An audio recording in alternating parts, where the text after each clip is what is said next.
اهلا بيكم، عاملين ايه؟ يا رب تكونوا بخير. جالكم فيديو جديد وهنعمل النهارده تفريز الباميه.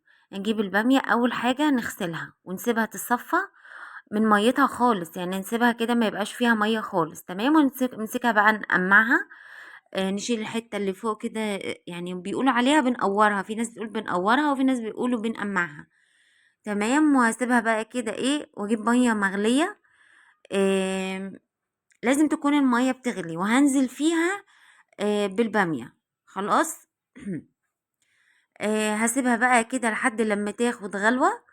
هي غلوة واحدة بس عشان البامية ما تتهريش معايا.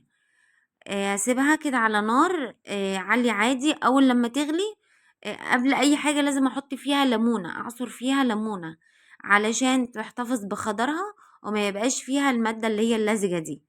خلاص. سيبها بقى كده ايه تغلي مع الليمونة. ولو انت اول مرة بتشوفوني ما تنسوش تشتركوا في القناة وتفعلوا الجرس تختاروا الكل علشان كل ما انزل فيديو جديد يوصل لكم. طبعا انا عاملة في كمية قليلة، يعني انا كنت جايبة كيلو وربع. كانت هي ب40 جنيه ساعتها. جبت كيلو وربع ب50 جنيه. فلو انت بقى حابة بقى تجيبي كمية كبيرة هتعمليها برضو بنفس الطريقة. حلة تكون اكبر. وكده خلاص، بعد بقى لما خدت اول غلوة صفتها في مصفى، وبعد كده اجيب ميه فيها تلج. دي كانت ازازه تلج عندي في الفريزر فحطيتها في ميه. الميه متلجه جدا، بصوا البخار بيختفي. معنى كده ان الميه تلج ليه بقى؟ علشان تفضل محتفظه بخضرها. ما تسودش منك، وكمان ما تتهريش. تمام.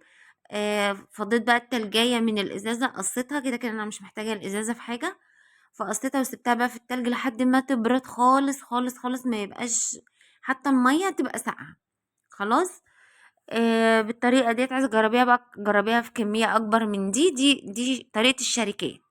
خلاص بقى، بعد ما بردتها في المية هسيبها تصفى خالص لحد، يعني سيبيها ايه حوالي نص ساعة كده تصفي من ميتها خالص وقلبيها. وهاتي بقى أكياس تلاجة أو الأكياس اللي موجودة عندك. وانا عملتهم على كيسين لان انا مش بحب تكون الكمية عندي كبيرة، بعمل على قد اليوم. جربوا بقى البامية بالطريقة دي، يا رب تعجبكم. ومع السلامة، اشوفكم في فيديو جديد.